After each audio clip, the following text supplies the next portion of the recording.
Welcome to Real Life Renos.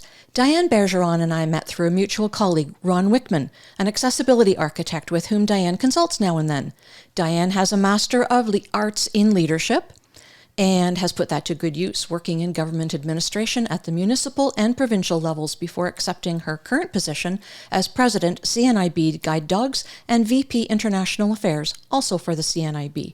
Her role involves national and international advocacy, a responsibility she has undertaken on behalf of other organizations as well. Diane's appetite for adventures that few of us would undertake is what caught my eye. To say that she is a daredevil is something of an understatement. Diane has rappelled down the side of a 29-story building, yes, you heard that right, 29 stories, skydived, and driven a race car. You can see video of her skydiving on her website, which we will link in the show notes. She is passionate about exercise, and in 2017 completed the Ironman Mont Tremblant. It will not shock our listeners to hear that Diane is the recipient of numerous awards for advocacy, excellence, and leadership, and not surprisingly, that she is a motivational speaker. What may come as a surprise is that Diane is blind, a process that began when she was diagnosed with retinitis pigmentosa at the age of 5. By the age of 10, she was legally blind, and in her 30s, she lost all sight. To tie this back to her work with Ron, designing buildings for accessibility often focuses on wheelchair access. However, Diane's advocacy for the blind has proven useful in Ron's work by allowing him to integrate design that meets the needs of those with diminished or no sight, and that is the subject of our conversation today. Welcome, Diane. You're down in Florida. I am in Florida. Perfect. Now, you went down there to train for a race, which sadly has been canceled because of COVID. But talk to us a little bit about other races that you've been in. I mentioned the Ironman, and you did something called a death race. And maybe you could talk a little bit about how a blind person trains for a race. Sure. Obviously, as a person who's blind, an Ironman or any kind of running, cycling, swimming type activity, especially open water swimming, you need to have a guide. So one of the things that is very important as a person who's blind is for me to find a training partner, racing partner who has the same skill sets as me, has the same speed and fitness level, but has to be just that little bit better because they're going to be my eyes during the whole activity. So I've been really lucky to have friends that have also been into triathlon and running and swimming and so on. And so I've had several guides. I currently work primarily with a guide for triathlon whose name is Corey. But I got into all of this with my friend Cheryl in Edmonton, who actually, after seeing me skydiving and race car driving and rappelling and so on, said, "I think you should do a triathlon." And I was a couch potato at the time, so I was like, "Well, I don't exercise. What are you talking about?" And she said, "Well, it's a challenge, and I'm challenging you." So we, not being one to pass up a challenge, I said, "All right." And 6 months later, we did our first Olympic distance triathlon, which is Olympic distance is a 1,500 meter swim, 40-kilometer bike, and then a 10K run. And that was my first one. And then the next thing I know, she had me doing half Ironmans, and then eventually I trained for my full Ironman in 2017, which was awesome. And really, it's all about finding that person to, guide you and make sure that they're taking care of you. In the water, we each wear a belt with 1 meter rope between us so that I don't wander off into nowhere. And she uses that rope to make sure that she keeps me going straight. Mm-hmm. There's rules. They're not allowed to pull or anything like that. You have to swim side by side. And she gives tugs on the rope to let me know that it's time to turn or things like that. In the bike, we use a tandem.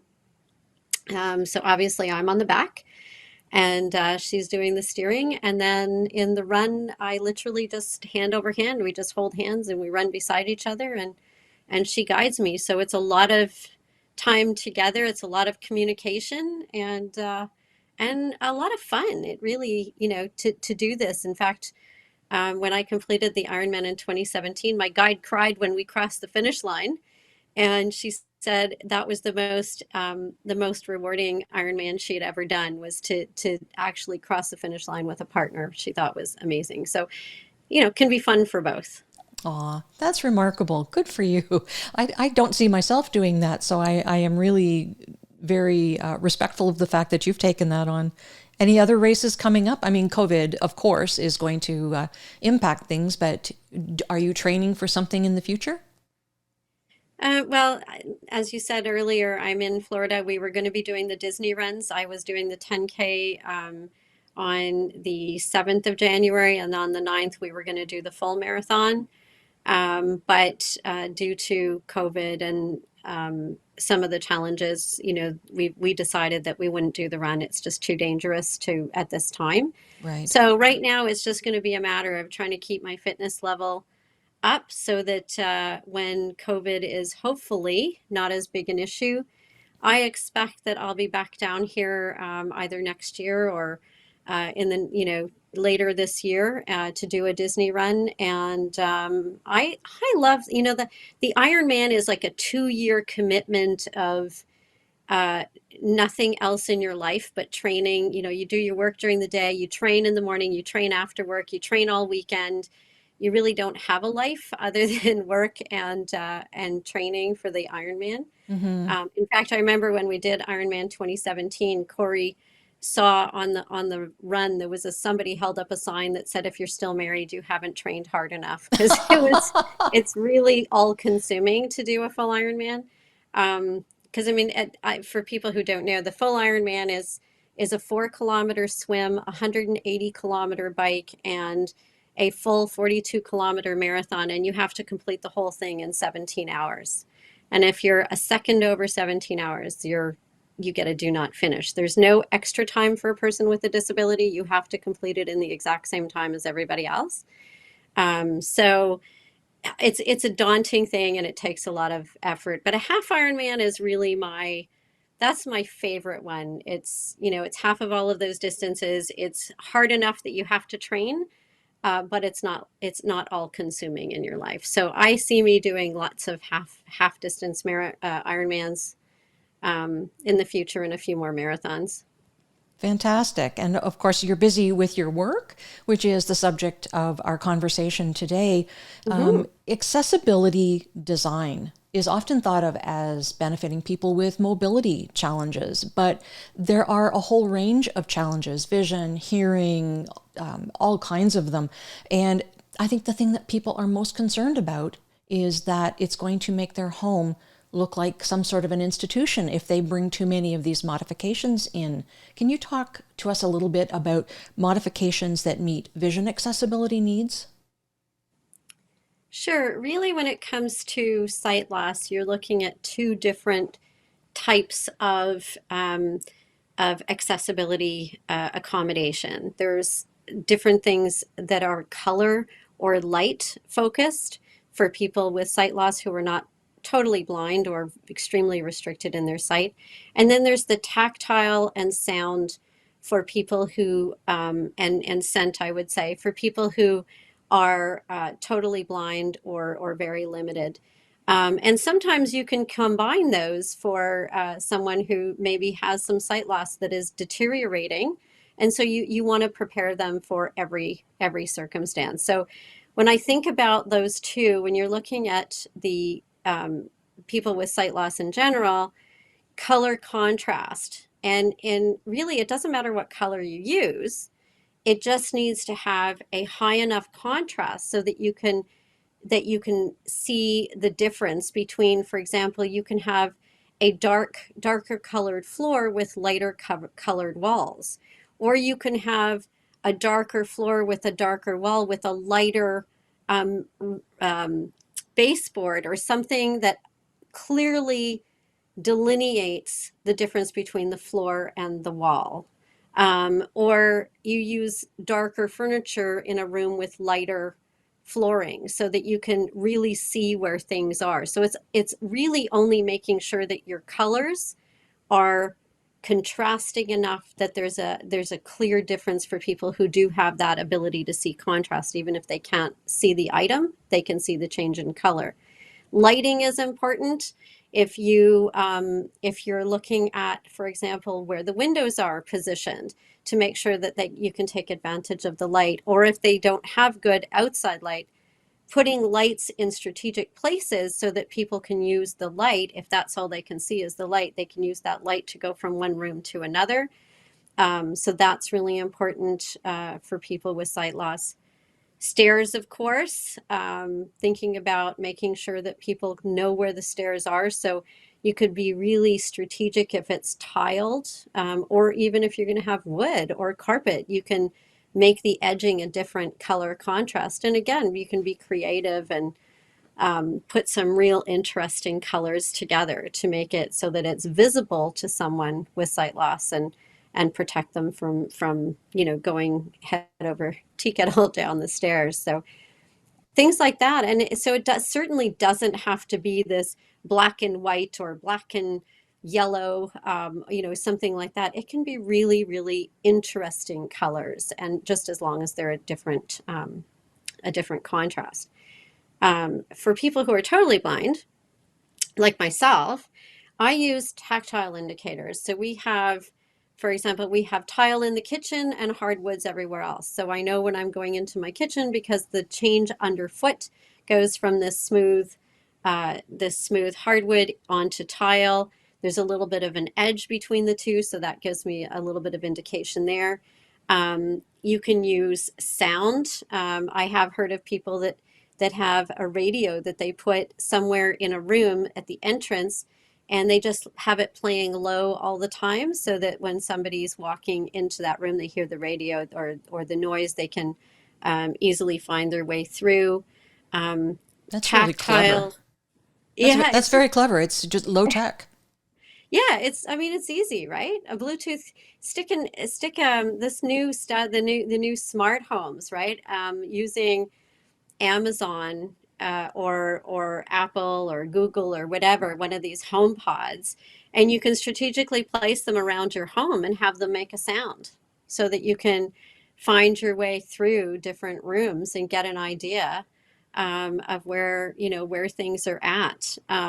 Very You can clever. use different tactile paint. You can have paint or wallpaper in one room, and paint in another room to help you indicate where different things are. Um, and of course, there's also scent, which a lot of people don't think about, but I have used in my home in certain times when I'm thinking I'd like to figure out one room, when I'm getting used to something. You can put an air freshener in one room that smells like oranges or something like that, some tangerine or citrus fruit, and you can put a floral scented one in a different room. So you can use different scents to help you identify different rooms as well. Again, very clever. And Hmm. products that are out there on the market, oftentimes people will find that when they go to a home healthcare store, for instance, some place that sells products specifically aimed at people with disabilities, the prices are really astronomical. So if you can find these simple, low-cost solutions that are abundantly available, it's much more helpful. Yep, exactly. But the key thing, whether you're designing for someone with sight loss or someone with hearing loss or someone that uses a mobility aid, the key piece is thinking about it from the start of the project. In the design phase, if you design it right from the beginning to make it so that everyone with various disability can use, then anybody can use it. A mother using a baby carriage can go up a ramp, makes it easier for seniors. There's so many things that you can do to make a place beautiful, make it accessible, and then it's ready for anybody that goes into it. If you have to retrofit, that's when you end up having problems, because that's when you have to start pulling things apart to make sure that it can be accessible. Right. Now, in a commercial space, you were very involved in Ron's design of the Premier's Council of the Status of Persons with Disabilities office space. In fact, your input was so innovative.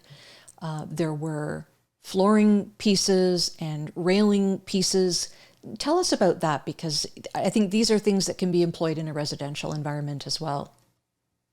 Yeah, so the Premier's Council space was amazing. It was designed literally from, it was a big open space, and so it was a blank canvas, and Ron got to use his creative and innovative ways to create this wonderfully accessible space. And of course, Ron's original background is looking at accessibility because of his father used a wheelchair, and his so he looks at that and has that sort of background and experience.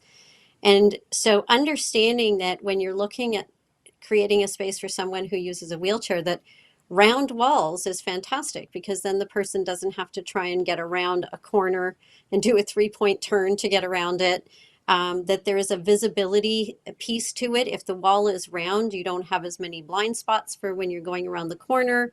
In the washroom was round, which was fantastic for, a wheelchair to turn. Of course, it made it very difficult for someone who was blind to find their way around because we use straight lines. Straight lines are essential for someone with sight loss. Anything curved or rounded makes it difficult for us to keep our orientation. And so Ron and I spent a lot of time together trying to make sure that we could have these rounded walls and everything accessible, but how do we then incorporate into it a way for someone who's blind or partially sighted to be able to navigate the space? So the first thing that we did was we put the floor was carpeted, and Ron created these. I think they're like a linoleum. I think it's called marmoleum or something like that. And so they're square, and I'm going to say they're about 2 foot square, 2 feet by 2 feet, I think, or 2.5 by 2.5, something like that. Mm-hmm. And they were color contrasted to the carpet. They were embedded into the carpet, and it was just a square. And so the marmoleum was a color contrasted, but he also put designs in it just to make it pretty, and then edged it with sort of a carpet edging. And so they were placed within the flooring at we called them decision making points. So you walk through the front door and you go straight until you hit this square, and you know that that's a decision making point. So you turn right and you walk straight till you get to the next square. That will take you directly in front of the reception desk. And that's where you make a decision. Are you going to go right or left? You go left, you hit another square, and that takes you to the office space where the cubicles are. If you go right, you hit more squares to get you around to the meeting rooms and so on. So the squares were strategically placed so that a person with sight loss could walk straight and not have to worry about the rounded wall at all. We just followed the squares on the floor, and it was color contrasted so people with sight loss could see it, and it was also tactile for someone who was blind, and it was pretty. It was, they were interesting. Mm-hmm. The other problem that we had was trying to find specific office space. So when you came around a round wall, it's great to know that you just walk straight, but how do you find the entrance into each of these cubicles or offices or boardrooms? So what we did was Ron had said he was putting a wooden kind of railing for stability for people who needed the stability on the walls. So we just decided, I said, well, if that's the case, why don't you just put some kind of etching or carved design into the railing that would coincide directly across from a door or cubicle, so that if someone was blind, was looking for someone 4 cubicles down, you just tell them to follow the railing, and when they hit the fourth notch in or design in the wood, they knew they were directly across from that cubicle door. So clever. Yeah, it was just a lot of creative thinking and trying to figure it out. And once it was designed, it was pretty spectacular. We had a lot of people come in and check it out, and I was really proud of the work that Ron did in that space. Very, very good ideas. And as I said in the beginning of this little segment, those are ideas that can be translated to a residential space as well. Oh, absolutely, absolutely. Even when you think about putting things into a space in a home, again, if you've got something tactile like that, going down a hallway, having a railing. I mean, railings don't, that's not very costly. You just put a nice decorative railing on the wall. It helps for seniors coming in who, or people who might need the stability. And you can put really decorative things there to help show where different things are across from those spaces. Another thing that I have seen in commercial spaces using those railings is braille, and they're strategically placed underneath the railing where your fingers would touch as you were walking down the hallway. Your fingers would suddenly, when you were holding the railing, just a natural way of holding the railing, as you were walking along, your fingers would suddenly touch braille that you could read. I noticed this, it was very prominent in Japan in their train stations. It gave you the number of the platform you were on as you were going down the stairs or up the stairs. My hand would automatically hit the braille, and I could tell which platform I was on. Remarkable. That is really something that anybody, I mean, I don't know where you'd find somebody to do that kind of work. That sounds very specialized. I think that, you can usually find people nowadays. I mean, Braille is actually a font. You can get a lot of like plaques and different things done with Braille on it. But it's something that can be done, and it's invisible to someone who is sighted, because it's underneath, it's on the other side, so it's not even shown. So people don't even know it's there unless you're a blind person, and you feel it, and you right away you feel the dots. I mean, we recognize braille instantly, right? The minute we touch it. Other people just like, oh, Right. there's some dots for some reason. um, but we notice it right away, and it is so refreshing to be able to feel the braille, and know that this so much thought and consideration went into it. Right. The tactile um, options are so important. We've talked about the flooring and the furniture and the railings. There's something else that you had talked about, and that is echolocation. And I think, as I said to you, I think many people think of echolocation, they think of bats, but we do it as humans too. So can you tell us Yeah. what that is to a human, and how you as a blind person use it, how that gets incorporated into design? Yeah, I think that everybody, whether you can see or you can't see, in some way your brain is processing echolocation. Even if you don't recognize it as such, your brain is processing it. And that's my personal opinion. I've often said, there's this myth that if you're blind, that you can, you've got better hearing. And in fact, you don't. Your hearing is exactly the same. It's how your brain processes the information that you're hearing that is different. So, as an example, if you and I had exactly the same physical ability to hear, and we were standing at a street corner, I would hear a car coming before you would. We actually would physically hear it at exactly the same time, but your brain is so busy processing looking for the car, and my brain is busy trying to process the sound of the car. So I would identify it from sound before you would, Right. but we actually physically hear it at the same time. Our brain is processing it differently. When it comes to echolocation, really what echolocation is just the difference in sound on the basis of your surroundings. Sounds bounce off of um, solid objects in different ways. And so someone who is blind and who trains very hard in echolocation, and there's a number of people who have done that, they will often make a sound. Sometimes you'll hear someone that will make a sound like a clicking noise with their mouth. They'll kind of go, Yes, I've heard and that.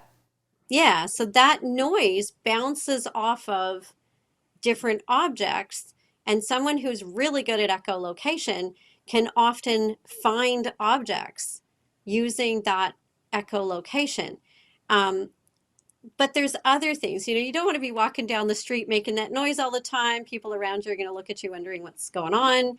But I use sound in a different way. So I remember Ron and I, we went on a walk, and it was when we first started talking about echolocation, and we were walking down a sidewalk, and I said, we've just passed the end of the building. And he stopped. He said, "How did you know that?" And I said, "Because I was wearing shoes that made a sound. They had a harder sole on them, so they made a sound. As soon as you passed the end of the building, the sound of the echo kind of coming back at you from the building stopped, and it sounded completely different." The other thing is my dog, I have a guide dog, and I have her chains, like her tags, and they jingle. I have a little bell on her collar, and it jingles. And as soon as she passes, that chain sound is different.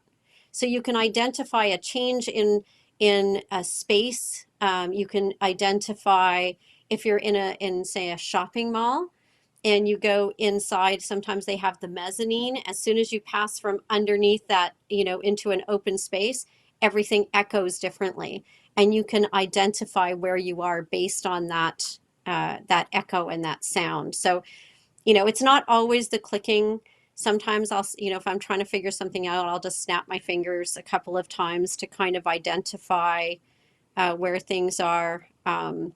Where we are right now, actually, it's pretty interesting. I was thinking about this morning as I was thinking about this particular um, podcast, and I took the dog out to the washroom. When I come back, I have to go through just an archway that's covered in vines. As soon as I go through that archway, I know where I am because the sound changes immediately. The wind changes everything that's around me. And it's not, I can't stand there and go, well, the sound has changed this way or that way. It's just an internal way of noticing I'm in this space right now, and then I know exactly where I am to count my steps to my door. Right. And these techniques can be employed in design as well through the use of certain kinds of furniture and baffling. Absolutely. Everything from, like I said, that archway. You put an archway somewhere and it's beautiful. It's a gorgeous archway. It's got vines all over it. And so it's really pretty, but it automatically creates a barrier, a change in sound. When you're inside a building, you can do it by just changing the height of the ceiling, changing the texture of the walls, changing just by changing the angle of the walls. If you have um, a ceiling that angles, that'll change the sound as well. So just making any kind of structural change, or like you said, changing where the furniture is and how it's placed is going to change the sound in a room. So you can help figure out how to navigate a space just by making sure that things are creatively placed to help someone use that echolocation.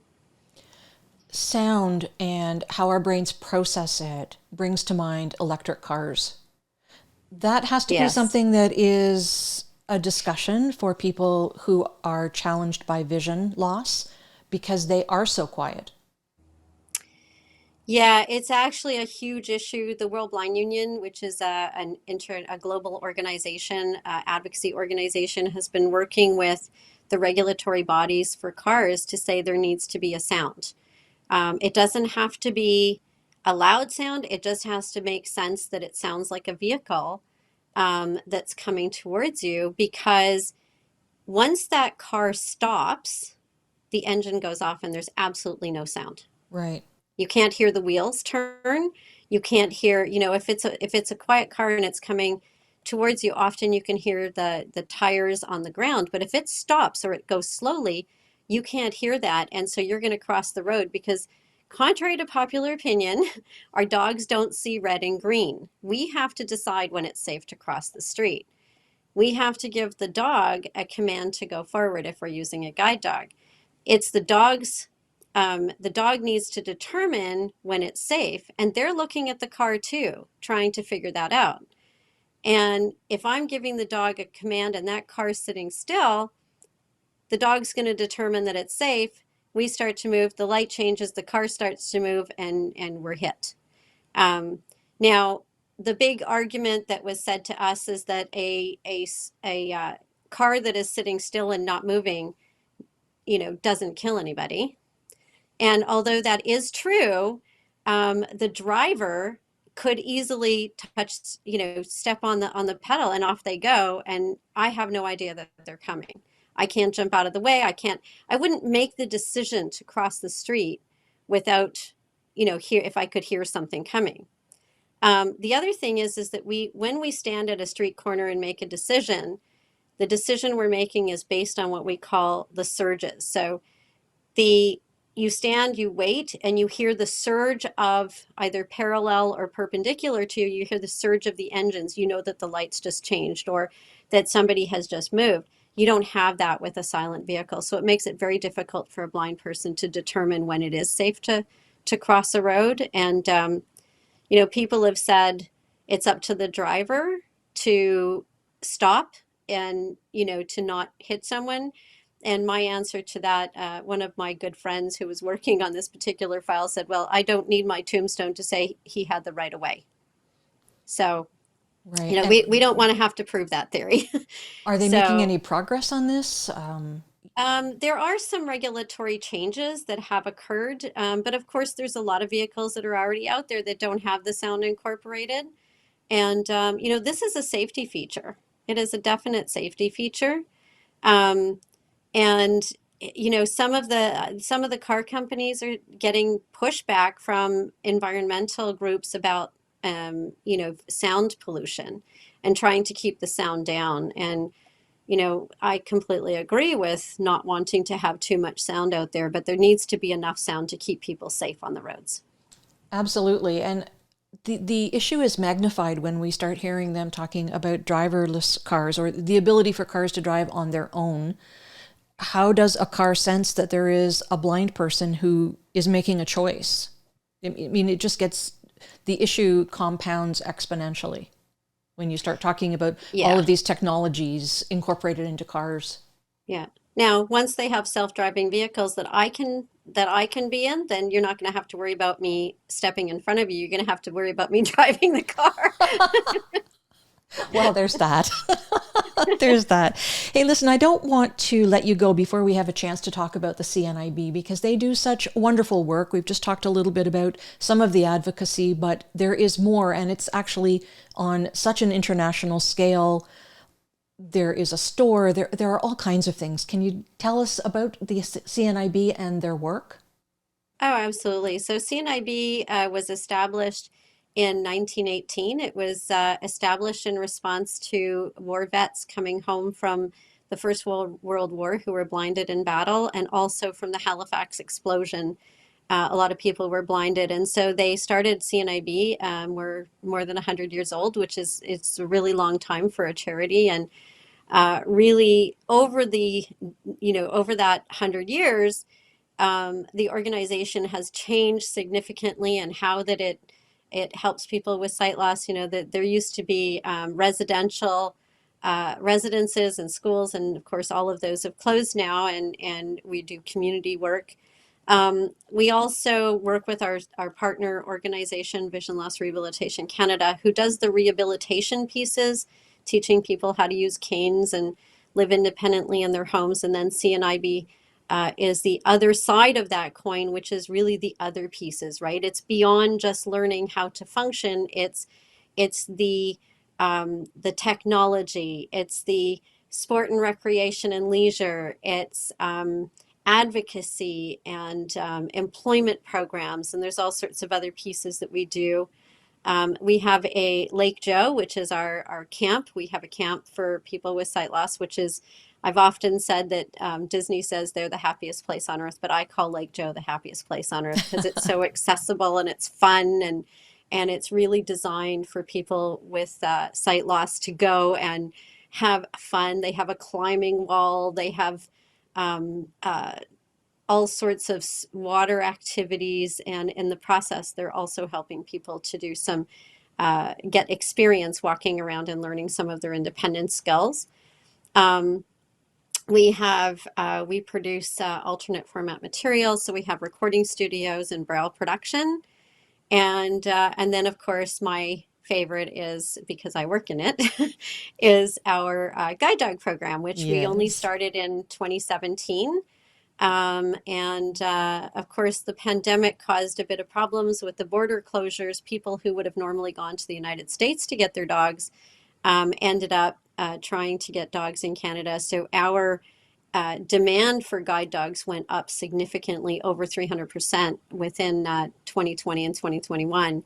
So although we had planned to grow slowly as a program over the years, we decided to step up to that particular challenge. And we now have, as of today, we have 48 working guide dogs across the country.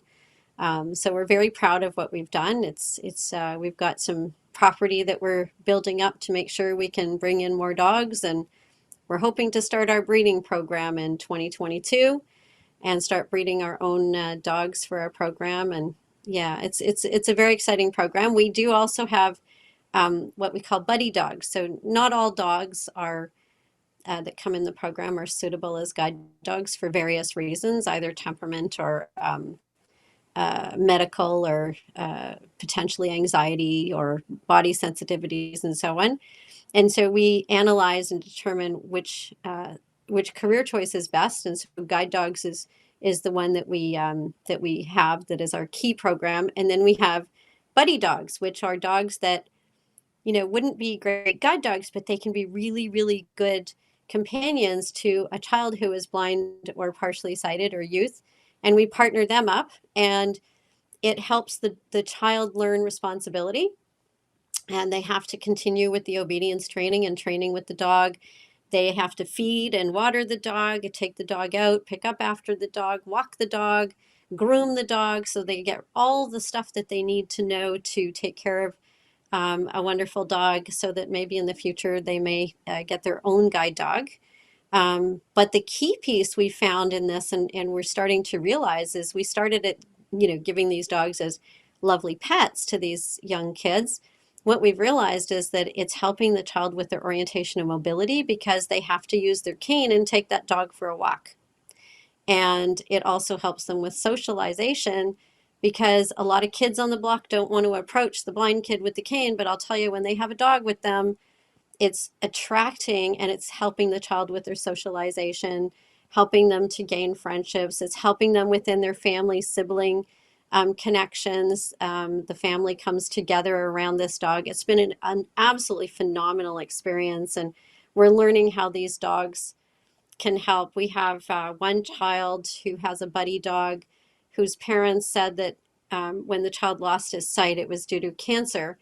When the child lost his sight, ever since he can't sleep alone. And so they were taking turns every night sleeping with this child because he was so afraid to sleep. And ever since he got his buddy dog, the dog now sleeps with him and keeps him calm at night, so that they don't have to sleep with him anymore. Oh. And that may be a small thing to some people, but I bet you to that couple, they finally have the opportunity to not have to stay in a room with their child. That's absolutely huge. Yeah. And it gives the child some feeling of independence, right? They don't have to have their parents with their, they've got their dog, right? That's right. That's right. Well, we're going to make sure that we post a link to the CNIB on the show notes for this podcast, and you'll be able to access information about the guide dogs and the CNIB store, their advocacy work, all of that. We're also going to post a list, a link to Diane's website called Blind Iron Vision. Thank you so much for being with us today, Diane. Thank you. I have learned so much. I think I'll also, maybe just before we sign off, I'll also make sure that you have a link to one thing that we do on our website called Clearing Our Path. It's clearingourpath.ca. And it is a link to all of the things that we spoke about today around tactile indicators, how to make things accessible. And it's the standard, and then it goes beyond the standards to say, here's some ideas. So it's just called clearingourpath.ca, and it's a great resource for anybody who wants to look at this particular way of building and designing. I have written that down and will absolutely include it. Thanks again, Diane. Thank you. And thanks again to our listeners. Please tune in again for another edition of Real Life Renos, the podcast. Real Life Renos, the podcast is a production of Reno Studios, executive produced by Karen Brown. This is Real Life theme, music, and lyrics by Jane Carmichael, recorded at Swamp Songs Recording Studio in Lucan, Ontario, engineered by Matt Weston. Thank you for tuning in.